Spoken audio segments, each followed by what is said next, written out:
A little bit about the DO Network.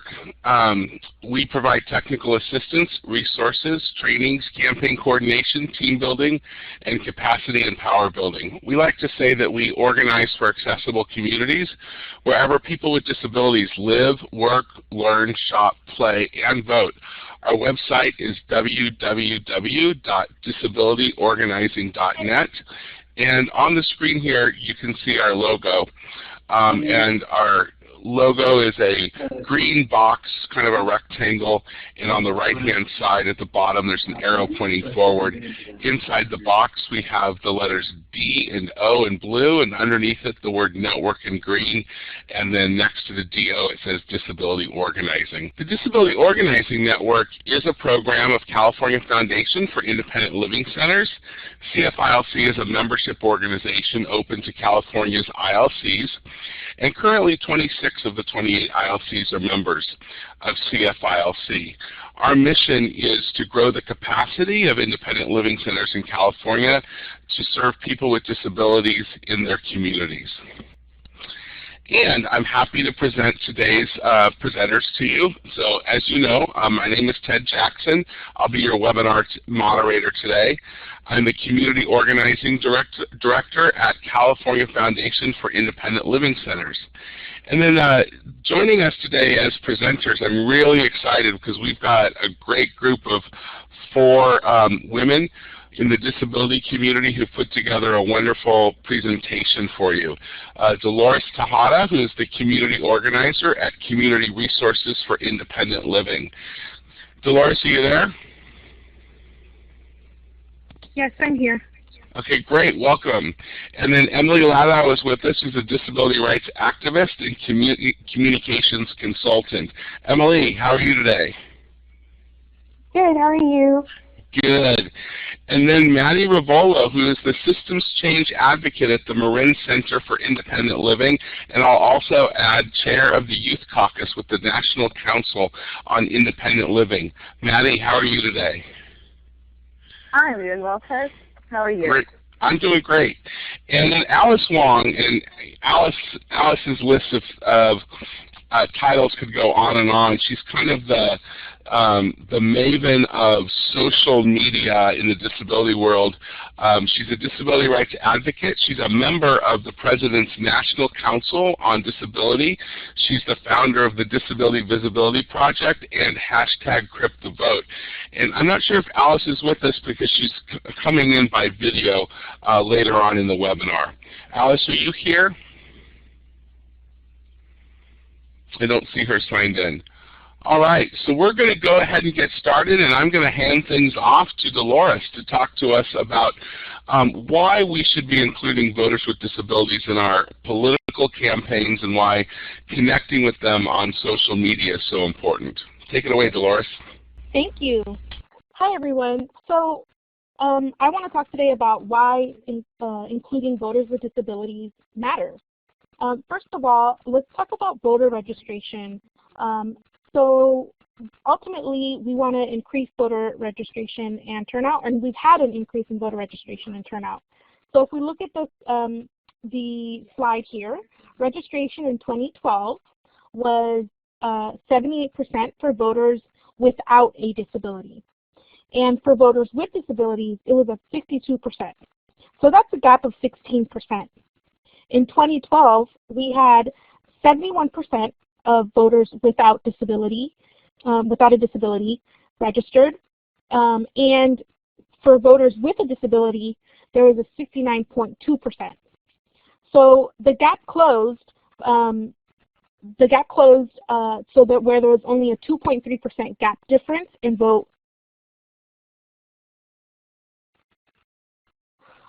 registration, and you can see that voter registration among those without a disability fell, while voters with a disability had an increase in their voters with a disability had an increase in voter registration. So if you to the right of that is a arrow, and in the arrow you can it is pointing down. And in 2012 the gap was 16%, but now it's only at about 2%. So in 12 years we've had a pretty significant gap closure there, Dolores, which is very Dolores. exciting. Looking at voter registration in the year 2000, voters without a disability were at 78% and voters with a disability were at 62%, a gap of 16%. In 12 years, we managed to close that gap to just 2.3%, where voters with disabilities had a decrease with voters without a disability had a decrease in their voter registration to 71.5%. Voters with a disability had an increase in our voter registration to 69.2%. So now let's look at voter turnout. In the year 2000, voters without a disability were turning out to vote at 52%, and voters with a disability were turning out to vote at 41%. So the gap was at 11%. In 2012, voters without a disability turned out to vote at 62.5%, and voters with a disability turned out to vote at 56.8%. So that's a gap of 5.7%. So we managed to close the gap almost by half in 12 years among voters who turn out to vote with a disability and without a disability. And to the right of that, there is a graphic of an arrow pointing up to show an increase in voter turnout among people with disabilities. Next slide, please. So why should we continue to include voters with disabilities in the work that we do? What does a 6% increase really look like? So the U.S. Census estimates that there are 36 million eligible voters with disabilities in the United States. Turnout, that means that turnout in 2012 was about 15.6 million voters with disabilities. So closing the gap of 6% among those with a disability who vote is about 3 million more voters with disabilities turning out to vote. And if we think about how big the U.S. is and all the communities and various communities that we come from, 3 million doesn't seem like that large of a number. For example, in Hayward, we are currently doing a Get Out the Vote campaign for the upcoming June 7th election. And the 6% gap closure for turnout for us only is about 550 voters. That means in our one city, if we turn out 550 voters, we close that gap between people without a disability who vote and people with disabilities who vote. Next slide, please. So how do voters with disabilities compare to other groups? So one thing to keep in mind as well is that one of the great things about disability is that it is an identity that anyone can hold. It can cross multiple boundaries. And a lot of people with disabilities hold multiple identities and are a part of ethnic groups, have various different races, are a part of social groups, and hold other types of identity. So in 2012, the demographic for groups for the number of participating votes based on race is, for white non-Hispanic people, there was 98 million people who voted. Among African Americans, 17.8 million people voted. Among Americans with disabilities, it was 15.6 million. Latino Americans were at 11.2 million, and Asian Americans were at 3.9 million. So 20 million crossover voters. So that means people who hold not only the identity of having a disability, but also identifies one of these other categories based on race or ethnicity. So if we think to the 15.6 million voters who turned out to vote, and we add 3 million to that we said we needed to close the gap of people without a disability and people with a disability who vote, that's 18.6 million. An extra 3 million voters with disabilities would make individuals with disabilities one of the largest, if not the largest, minority bloc in America. So that's what those huge numbers, that's what that 3 million number looks like if we're talking, if we're comparing it to ethnic groups. We have the capacity to be one of the largest, if not the largest, minority voting bloc in this country. Next slide, please.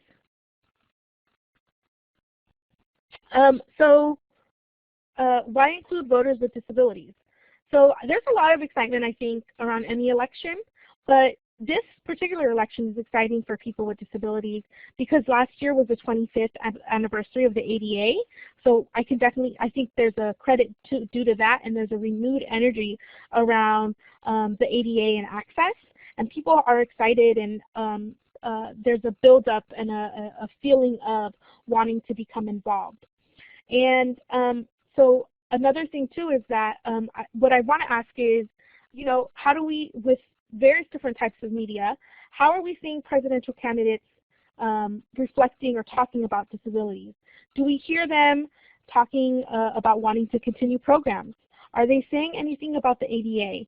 Who's talking about unemployment? How are people with disabilities being characterized? So with those questions in mind, I'd actually like to open it up to the audience to share some feedback about what they've seen with this current primary season and the presidential candidates. Who is talking about what issues? And think about these questions.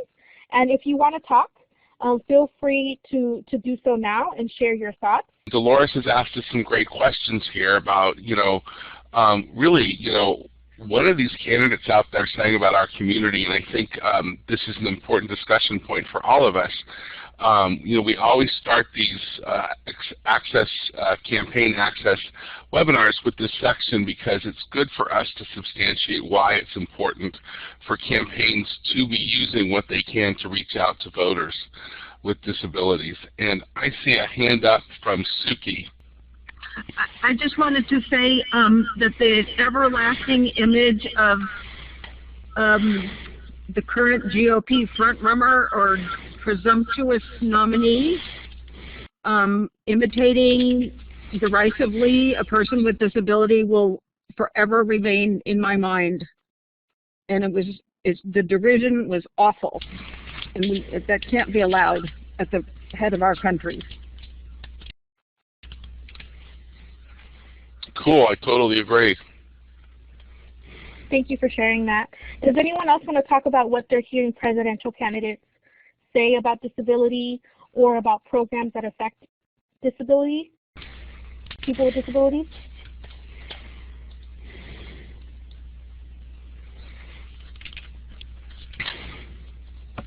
So I have a follow-up question. Are people not, for people who aren't responding because they maybe haven't heard, candidates talk about it, feel free to say that too and say how much you're paying attention or how much you're involved in, or if you watched a debate. And let us know if you just did not hear presidential candidates talk about it. I actually want to pose that question now in case any of you don't want to speak. Raise your hand, or I guess, or if there's another way to maybe put an emoji, applause emoji, if you have not heard a presidential candidate talk about disability in a substantial way, or enough to answer this question even.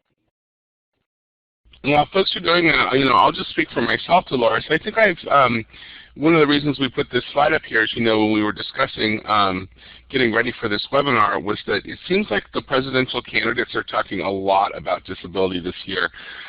Not as much as we would like them to, and not necessarily in the ways that we would like them to. But then some of them are surprising us as well. And they seem to be talking more than they have in years before. And on both sides of the aisle. When Jeb Bush was in the race still, he mentioned people with disabilities in every single GOP debate. John Kasich certainly has talked about people with developmental disabilities in some of the programs that he's proposed. Hillary Clinton has talked extensively about people with disabilities and has even a couple of Facebook pages and social media outlets, and Bernie Sanders has too. And Bernie Sanders has a page on his website. So I think that there's been a lot of recognition in the community. Great, thanks for sharing, Ted. I'm going to read some of the comments that we have on this question. Sid Soto said, I have only heard one candidate mention a person with a disability in a positive way. Caitlin Deering said, I don't hear much about folks with disabilities, but I do know that Bernie Sanders was at the Nickel 25th anniversary celebration and spoke about issues faced by people with disabilities. So thank you both for sharing that. If you have a comment that you want to type in the text box, I'll give everyone 1 more minute to do that and share their thoughts.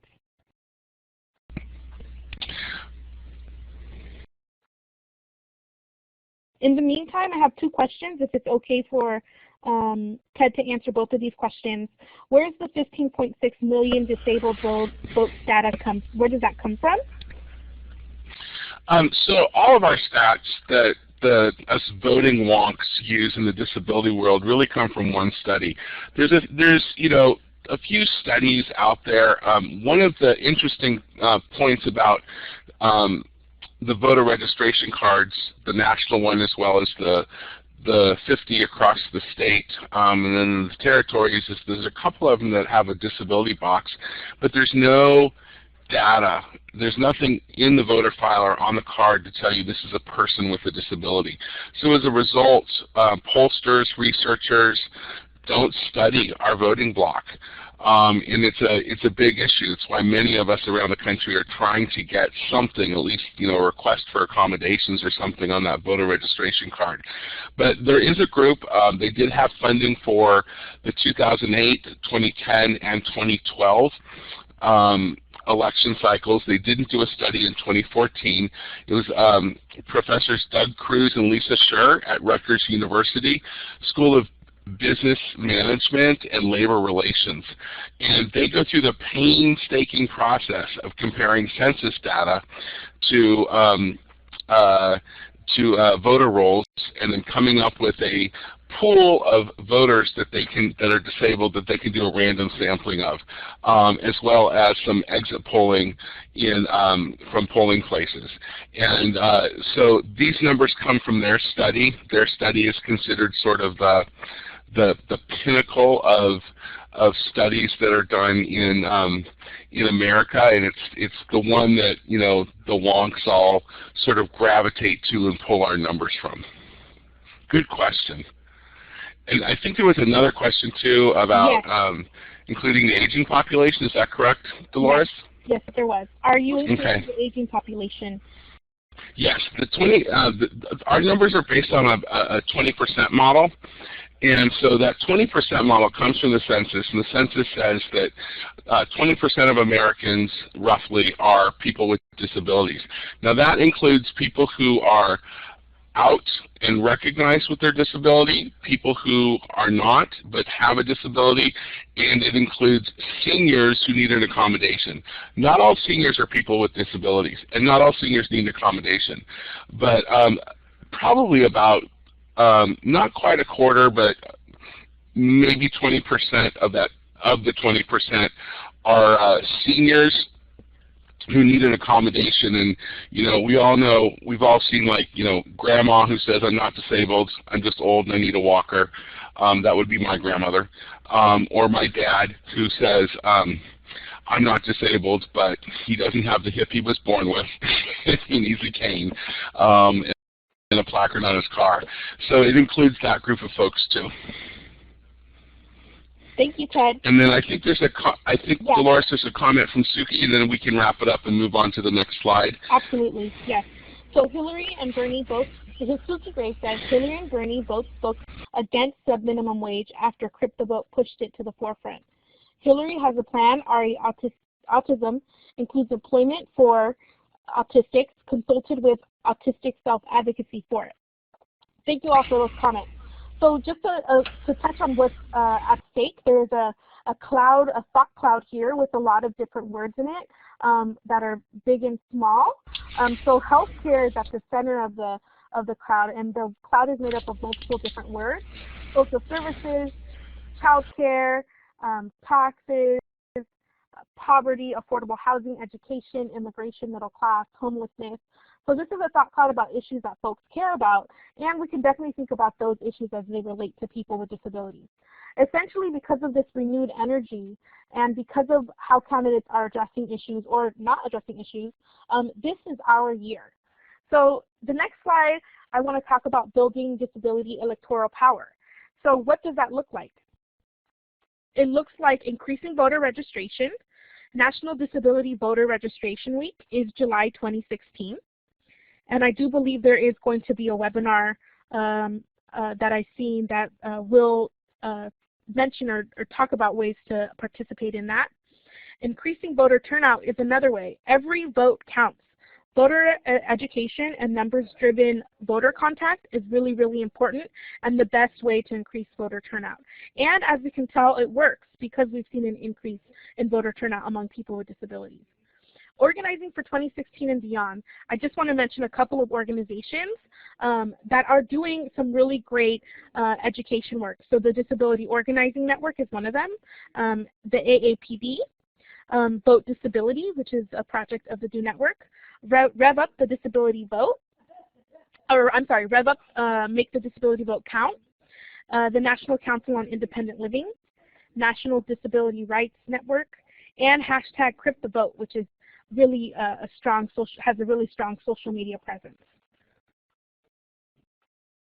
And on this slide, we do have logos for each of those organizations. And just really quickly, AAPD stands for the American Association of People with Disabilities.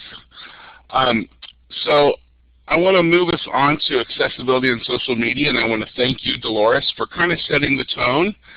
You did a great job, and that was absolutely wonderful to take a look at some numbers and reasonings why our campaigns, whether they're initiative campaigns, candidate campaigns, should really be focusing on people with disabilities with their outreach.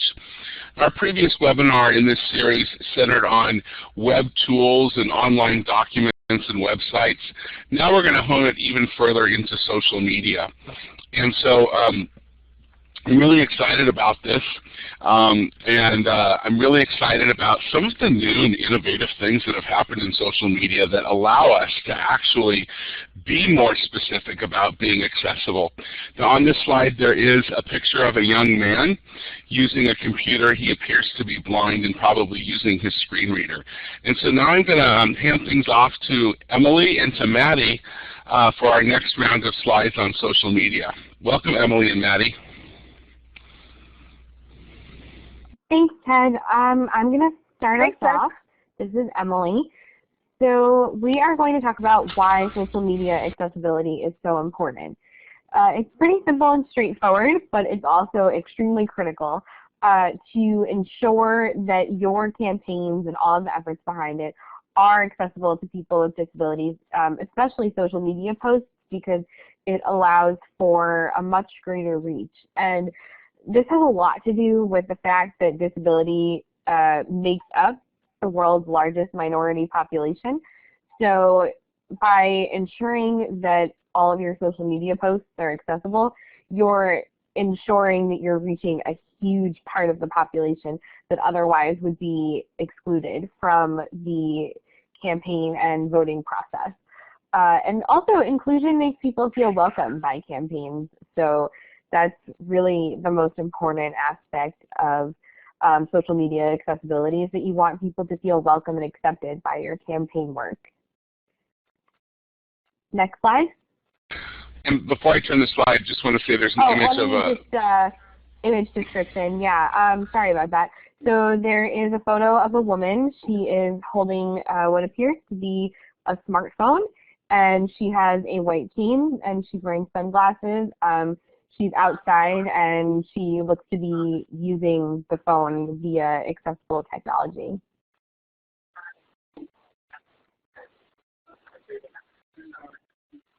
All right. Hi, everyone. This is Maddy Ruvolo, and I'm going to go over different social media platforms and some tips to make your posts on those platforms accessible.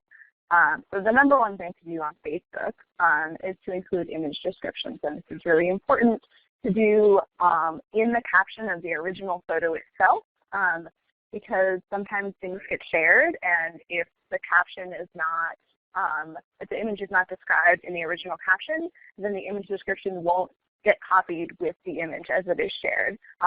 So that means that it won't be accessible as it goes across the internet. So making sure that you use image descriptions.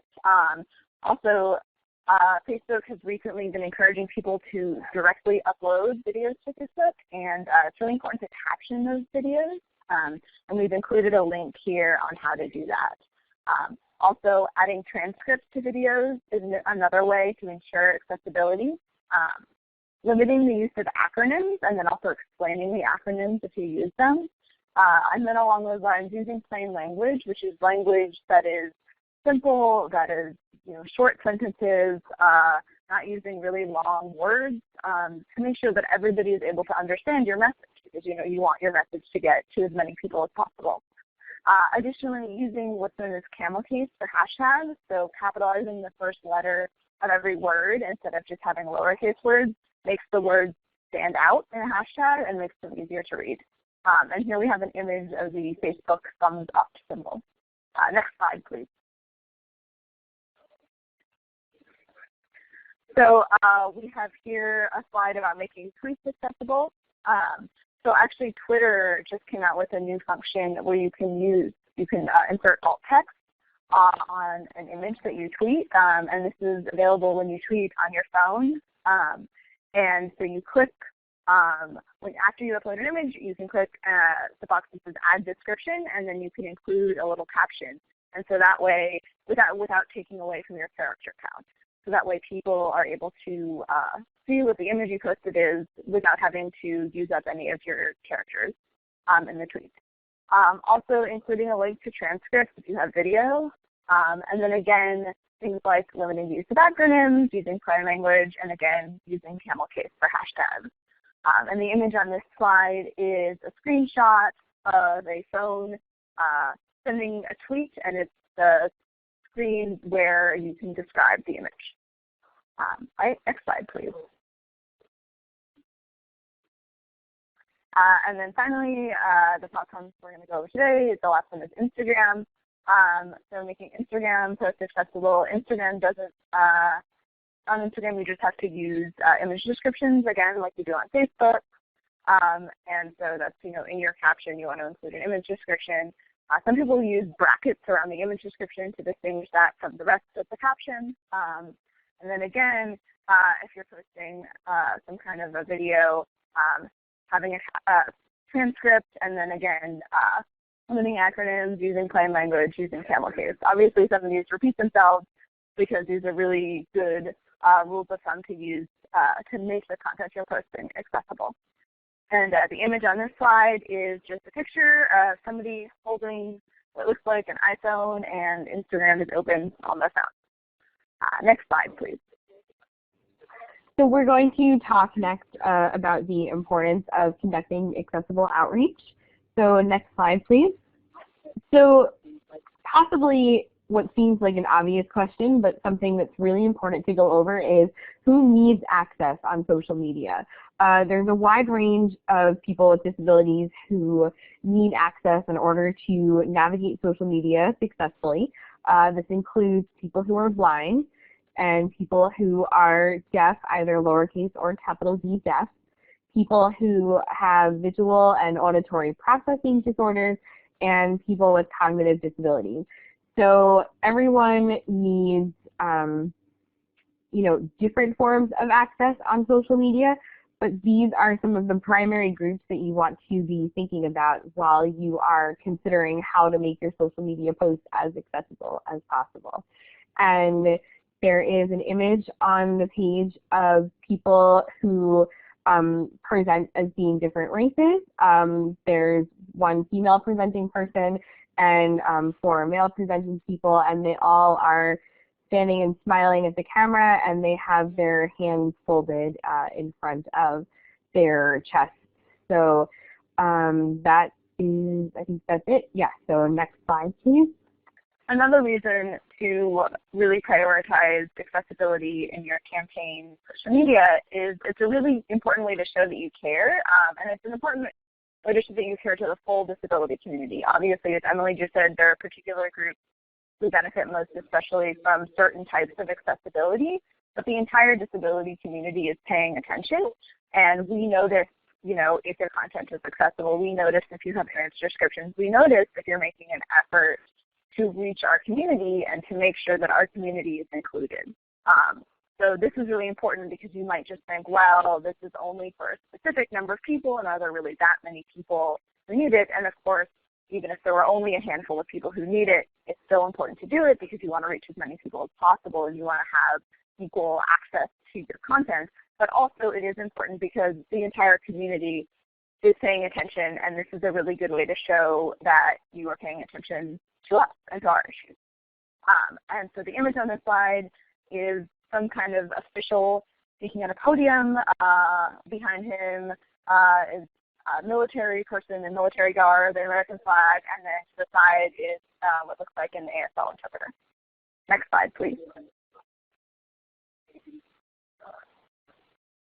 I'm pretty sure that the image was actually of the mayor of New York City, the one you were just describing, Maddy. But that's neither here nor there, just a fun fact. Anyway, so now we're going to talk about what technology people use for accessibility. There are some key technologies to keep in mind when you are considering how best to make your social media posts accessible.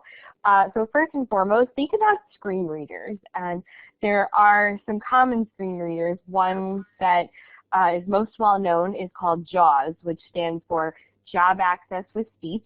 And it has text-to-speech output and a refreshable braille display. So people who are blind or visually impaired can use it to read the text on their screen, which requires that you use text as much as possible to explain the images that they cannot see. And then also there's VoiceOver, which is the gesture-based screen reader that is built right into the iPhone. So that's another common way that people with visual impairments can access technology. And also think about the community of people who are deaf or hearing impaired, because we often rely on automatic captioning or no captioning at all. We leave it out a lot of the time. But if we do use automatic captions, such as the ones that are provided on YouTube, which we will hear about more in depth later on in this presentation from Alice, remember that automatic captions are not always accurate. This is really important. Sometimes it does make for some funny mistakes, but more importantly than that, some key information can be lost for people who are using captions in addition to viewing a video. So that's really important to take into account accurate captions. And we have two images on the screen. The first one is a picture of a man who is African American. He is using a computer. He's sitting at the computer typing on it. And he's wearing sunglasses. So I would assume, just for the purposes of this webinar, that he is using a screen reader. And then below that, we have a photo of a weatherman. He's giving the weather report, and it has a caption on the bottom, but the caption is inaccurate. So it says temperatures climb into the high tweet teens or low 20s. So that's definitely not what he meant, but that was what the caption said. So that is the two images on the slide. Next slide, please. So the disability community is all over social media. I mean, obviously social media has been transformative for so many people and for how we communicate. But for the disability community in particular, you know, we have a lot of barriers in terms of being able to travel around, move around, get to each other, communicate in certain ways. And so social media has been a really incredible way for people who might not feel comfortable speaking face-to-face or might not be able to travel to connect with each other. So it is really the central location within our community for connection and for conversation and for dialogue. And so people get a lot of their information on social media from each other. There's a huge network of people who are doing disability rights advocacy, whether it's their job or whether it's just something that they care about otherwise. And people are really connected with each other. People are friends on Facebook. People follow each other on Twitter. And so you have this huge group of people, this huge network of people who are all talking about these issues and who are all sharing, you know, articles about what candidates are saying about people with disabilities or what they're not saying about people with disabilities. And so again, this is a really good way to tap into this really interconnected web of people who are having these conversations and who have a lot of influence in their communities. And so the image at the bottom are two, I don't even know what to call this. I guess they're not people. They're like a symbol of people, and they're each holding the opposite side of a plug to plug in to symbolize that you should plug in and get connected. So next slide, please. It's important to consider all of the ways in which disability counts and factors into what you're already doing. So when it comes to major campaign issues, connect what you're already doing to disability issues. It's not even something that you really need to go out of your way to do once it becomes an integral part of the campaign. You can bring up disability when you're addressing marginalized communities because that's often a part of a campaign platform.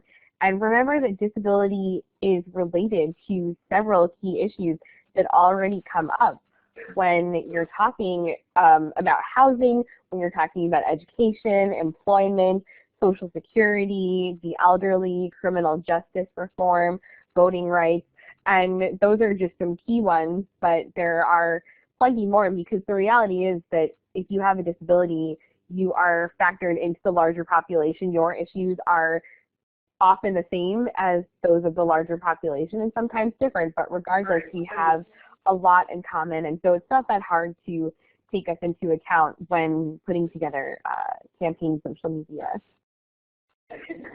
And there is no image on this slide, so I will say next slide. So one really important thing to do when you're talking with people with disabilities is to avoid what we in the disability community call inspiration porn. And inspiration porn is basically an image or sometimes it can be sort of the tone of an article that objectifies people with disabilities to play on the emotions of non-disabled people. So a really classic example is the meme of a little kid with a disability running around with a visible disability, and then there's a caption that says the only disability in life is a bad attitude. And things like this, they're done with good intention, but they make people with disabilities into objects. They make them sort of the object of pity, or being celebrated for doing something that's really basic just displays how low the expectations are for many people with disabilities. And so it's really important before you call somebody with a disability inspirational to think, are they inspirational because they have legitimately done really incredible things that are above and beyond what you would expect of anybody, or are you calling them inspirational for being outside, for being in their community, for doing any of these things that we hope that anybody would be able to do, that we hope that people are all expected to do.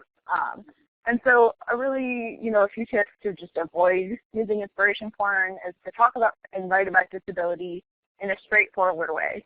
Just, describe what's happening. Don't use disability just to capitalize on people's emotions.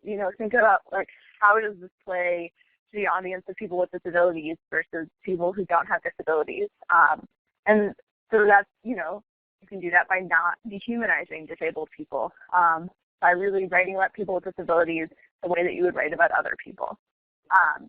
And we note this in particular because it's pretty insidious in terms of media coverage of disability. We see it frequently, and it is something that really bothers a lot of us within the disability community.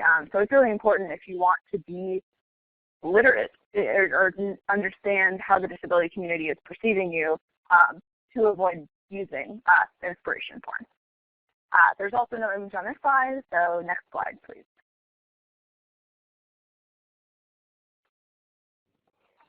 The next thing that we are going to talk about might be slightly contentious, but it is something important nevertheless.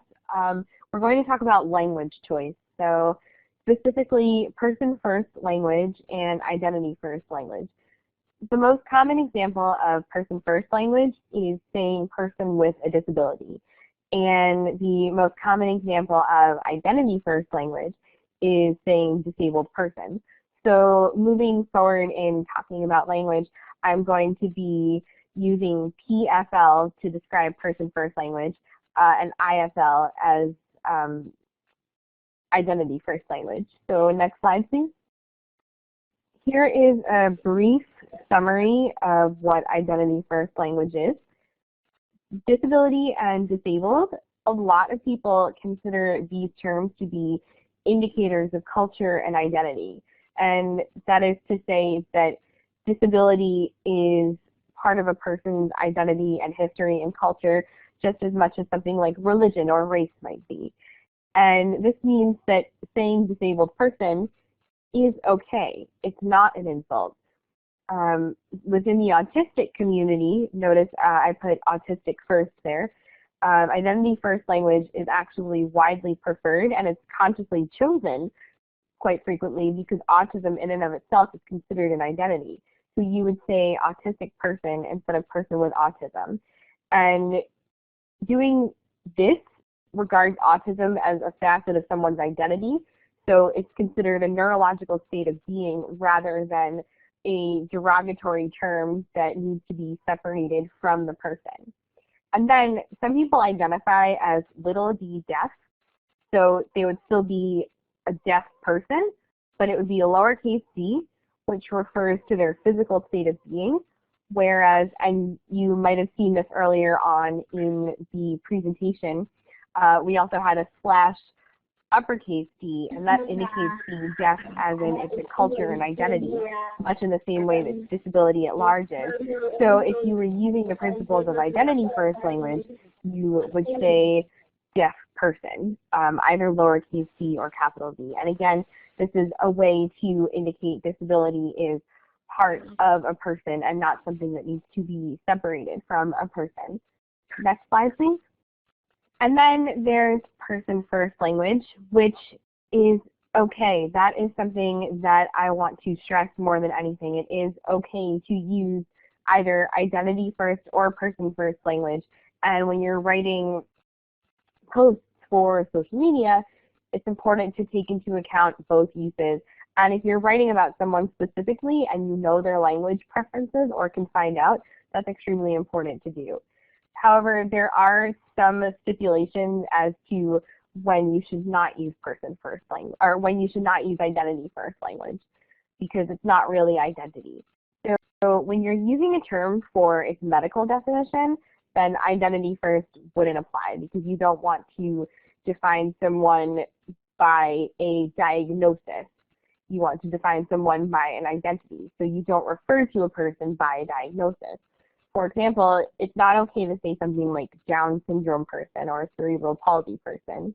And you also don't want to refer to someone by their mobility equipment. So I've had this happen to me before where, because I use a wheelchair, I have been called wheelchair person. So you want to always say person using a wheelchair or wheelchair user. But again, both identity first and person first language are accurate and appropriate. Neither is incorrect, and it's really up to the person to choose what language they prefer whenever possible, and just consider honoring those preferences as a sign of respect to the disability community. Next slide, please. Emily, before we go on to the next slide, can you touch a little bit on the sort of generational preference differences between identity first language and person first language? Yeah, sure, absolutely. So person first is largely used by the academic and medical professional community. It was initially started as a way to identify people as people when disability was in fact viewed as something that removes someone from their personhood or makes them less than whole or less than human. So person first language started with the most important of intentions, and that was to ask people to understand that disability does not mean that you are less of a person. However, language evolves in many cases, and in the case of person first language, younger generations of disabled people gradually began to gravitate towards the idea that disability is an identity and not a source of shame. And so language evolved to account for saying disabled person and saying it in a very proud way rather than as something to feel shame about. And there is definitely a generation gap in some ways when it comes to use of person first versus identity first. But that being said, I am almost 25, and I do know people who are in my age bracket who do prefer person first, whereas I prefer identity first. So while the evolution can definitely be traced, it is also very much deeply personal and not always strictly generational. But you will find that the younger generation of disability advocates, and often the ones who are most plugged in on social media, are some of the ones who are the strongest advocates for identity first language. Thank you very much. All right, so now we're going to end with some key suggestions. These are just a few other tips that we have for campaigns using social media. So one is just to use inclusive imagery. So, a lot of campaigns post a lot of photos, and, think about posting photos that include people with disabilities, people with all kinds of disabilities. And of course, again, doing this in a way that doesn't use people with disabilities as inspiration porn, but just, if there are people with disabilities attending rallies, if there are people with disabilities signed up to vote, including images of people with disabilities really does show the disability community that, you are paying attention to our constituency. It's also worth noting that if you haven't been doing a lot of these the accessibility steps that we've mentioned here, you could make some sort of a big deal out of, shifting in that direction. You could announce through a blog post or through a Facebook post that, that you are moving in the direction of adding image descriptions because you recognize the disability community, and you could use that as a way to mention the things that your candidate has done for the disability community, or the things that are in their platform, the things that they care about related to the disability community. Acknowledging that you haven't done it in the past, or just saying, we are moving in this different direction, would be really meaningful for the disability community, and is not something that any candidate has done yet. And so there are really a lot of things that campaigns can do, because frankly right now the bar is kind of low in terms of access, or in terms of like what campaigns have done. So it's a really easy way for a campaign to stand out to the disability community if they do take these suggestions seriously and make their campaigns more accessible. And of course you'll be reaching so many more people, and you'll be endearing yourself to a really, really large and vocal community. And finally, we just have a link to a resource included here, which is the Federal Accessibility Toolkit. It's just a good short synopsis of a lot of access tips. So with that, next slide, and we'll take any questions or comments.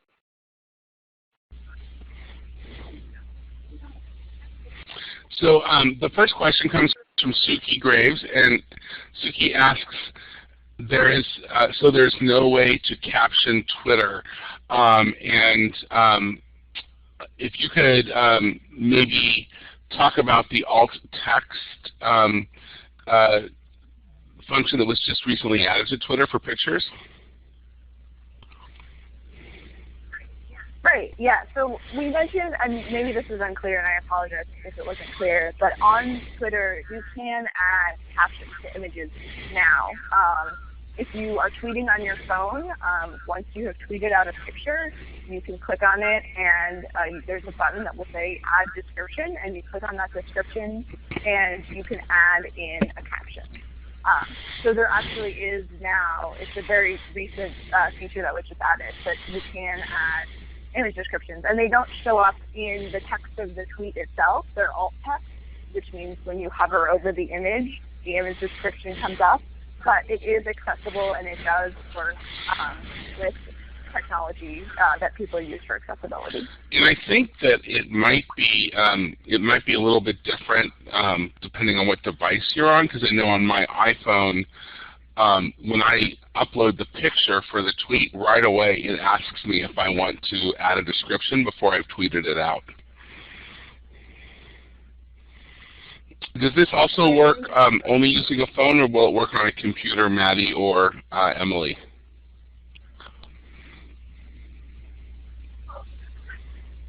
The last time I checked, it's only on mobile devices now. But Emily, feel free to correct me. You're right. Unfortunately, it's only mobile devices right now. The hope is that Twitter will continue to upgrade and add this accessibility feature to the website and not just the mobile app, but right now it's only available through the app. So another question is, or is there a place to read more for all of these upgrades? Facebook, all the different platforms, Twitter, Instagram. Yes, you can actually access that link that we shared just a slide or two ago, the Federal Accessibility Toolkit, and I just have a little insider information here. I actually work on that project, so I am behind it, and I have created some updates to it. I did not create the original, but I added updates that should be published shortly that will include much more in-depth information about all of these new accessibility updates. Great. And are there any other questions for Maddy or Emily? Well, if we could use our emoticons and give them a big round of applause, that would be great. I just think that this information is absolutely wonderful, and it's just changing so much. Oh, we do have one question before we move along. Someone asks, have laws been passed to make sure that this type of accessibility is used? There are laws that do require web accessibility, especially federally, federal government agencies and things of that nature. But for specific rules, such as including alt text, there's no very specific law requiring it. However, there are laws that are pointing to the importance of using accessibility and keeping up with accessibility as the definition changes, as technology becomes more and more an integral part of our lives. I know we have a lot of advocates on this call as well, and this is also a really important thing because the laws aren't quite there for everything. It is a really important thing for advocates to, stay on, your local representatives to make things accessible, stay on, campaigns if you're, tweeting at campaigns about a particular issue. Talking about accessibility is really important. I mean, we know currently that the White House liaison to the disability community, Maria Town, has made a lot of strides in making the content for the White House more accessible. And we as a community just need to keep pushing forward to make as much of the internet as possible accessible. Awesome. And I think kind of along with that, I mean, the power of the people and people pressure is the way we're going to make campaigns accessible. Clearly there's a lot of campaign consultants that are listening in today and on this webinar, and some folks from that world who earnestly want to learn so that they can reach out to voters. Hopefully in the work that we do, we substantiate that it is important. There's 36 million eligible voters across the country, 5.9 million eligible voters with disabilities just in California alone, that need to be reached out to, and they're also, in the past haven't voted at as high a rate as voters without disabilities, but they're closing that gap, which means they're making up their minds about candidates. And you want to get, candidates want to get in front of that, make sure that they make up their mind to vote for that particular candidate. But I'll make a point in that because I think that there's often some confusion as I go around the country and talk to not just disability advocates, but advocates of all kind.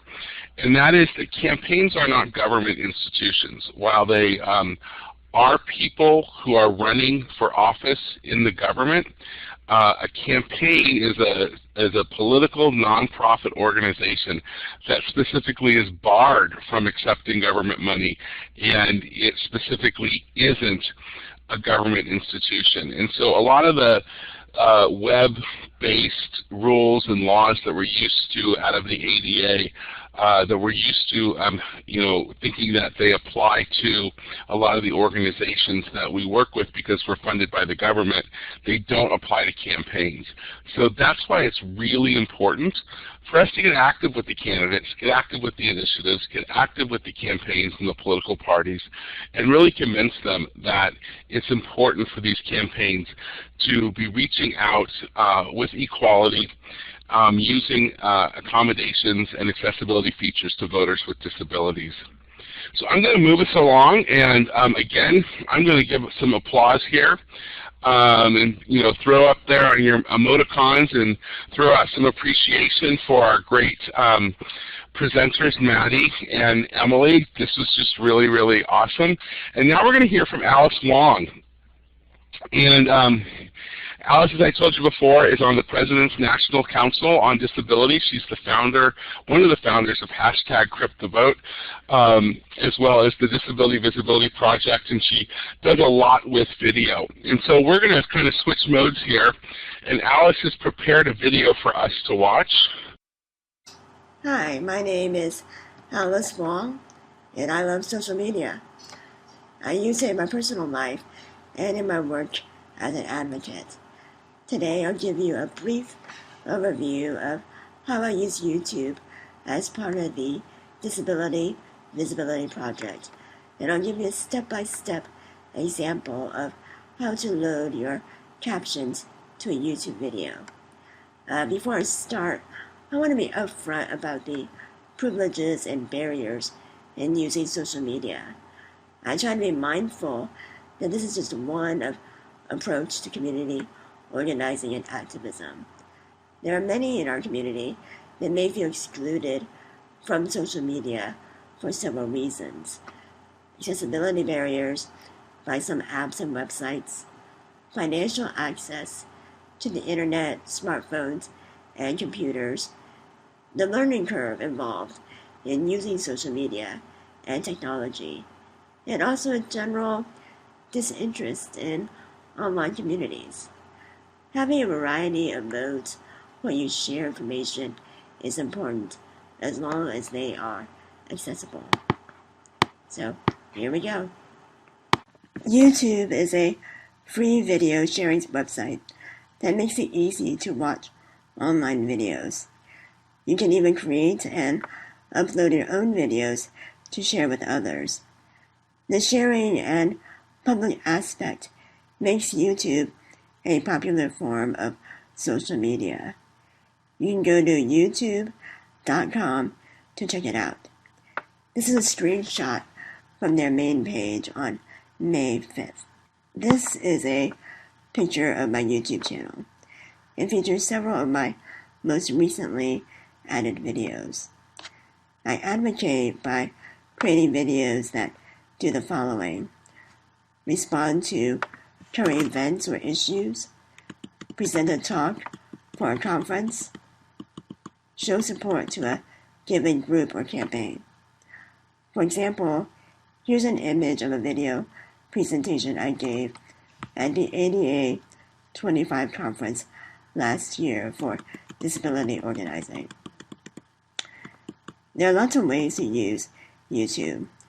Other disabled advocates use YouTube to document live events, such as protests or hearings. You can also share your personal story on camera. As someone who does not travel anymore, it's been an essential tool for me to participate in society. Rather than making a video and showing it once, I post it on YouTube so it can be accessed later on for a wider audience. This way, I'm stretching the life of a talk. Depending on what you want to share, I recommend the shorter the better. Videos 5 minutes or less will be watched more likely than a 20-minute video. It's actually pretty amazing how much you can pack in a video under 3 minutes. I recently created one that might be featured in a webinar where I talked about how reporters can do better on stories about people with disabilities. This is an image of that video. With this particular video, I'll take you through the creation process. First, I wrote out what I wanted to say. It might sound rehearsed, but it's very useful because the text will end up as my captions. And by the way, this is my way of doing it, and I'm sure there are many more other efficient and logical ways. Once I have my script ready, I read it in front of my laptop that has a video camera built in.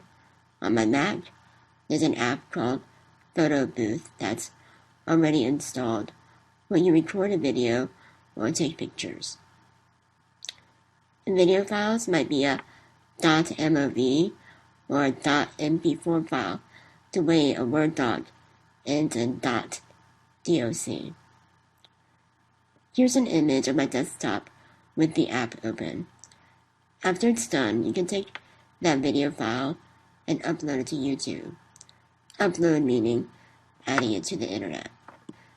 Okay, you have your transcript and you have a video. Now it's time to upload them. I would not rely on YouTube's auto-generated closed captions. Some folks think the CC button means everything's taken care of, but they can be inaccurate and a bit wibbly-wobbly. It can be tedious and time-consuming, but the quality is much better, and that means it will be more accessible. It should be standard to do this. If you have a video of a live event, you need to type your transcript afterward. Also, if speakers are showing an image or making some sort of important motions, it would be great to have them describe it verbally so it's as accessible to all viewers as possible. Next, you'll need a YouTube account. YouTube is a Google company, so if you have a Gmail account, you use the same login. If you don't have an account, you can go to youtube.com and sign up for one. After I log into my account, I click on the upper right-hand corner button that says Upload. You can drag your video file or select from your computer's window. This is an image of my video being uploaded. If your video is really long, it may take several minutes. After it's uploaded, in the Info and Settings tab that you see on the upper left side, you can fill out the title of the video, the summary of the video, whether you want it to be public or private, and other details. Now you're ready to upload the captions. Select the Subtitles and CC tab. Here's an image of my video that's uploaded with a panel on the right that says Add New Subtitles or CC. Select that. Then you'll see 3 options for adding captions on the right of the screen next to the video. Upload a file, transcribe and autosync, create new subtitles, or CC. I tend to have better luck with transcribe and autosync, so I select that option. In this image, you'll see a box that asks you to type your video transcript there. This image shows you my Word document on my desktop next to the YouTube video. I simply copy the text from my Word file and paste it into the box that asks for the video transcript. It's nice when you have it ahead of time. Oh, and you should also review it with your video for accuracy before you paste it. Once your entire transcript is pasted in the box, you select the blue button that says Set Timings. This image shows what it looks like after I pressed it. By some sort of magic, YouTube is setting the audio with the transcript so it's timed together. You'll need to be patient.